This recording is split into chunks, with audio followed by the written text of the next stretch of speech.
નમસ્કાર, સમાચારો સાથે હું છું જયેશ। મહત્વપૂર્ણ સમાચાર છોટાઉદેપુરથી આવી રહ્યા છે કે જ્યાં આખરે મહત્વપૂર્ણ કામગીરી કરવામાં આવી છે। આપણે જણાવીએ કે હાલ ખનન મુદ્દે તંત્રએ મહત્વપૂર્ણ કામગીરી કરી છે। આ ગેરકાયદે ખનનનો મુદ્દો છે અને વહીવટી તંત્રે રેતી માફિયાઓને ફટકાર્યો છે। 13.32 કરોડનો દંડ।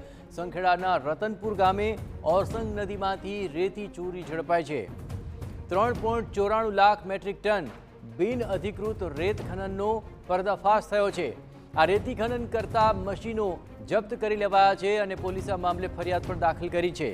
અન્ય એક કાર્યવાહીમાં રેતી ખનન બદલ 31 લાખનો દંડ ફટકારવામાં આવ્યો છે। ગેરકાયદે રેતી ખનન વિરુદ્ધ જિલ્લા વહીવટી તંત્ર હવે એક્શન મોડમાં છે।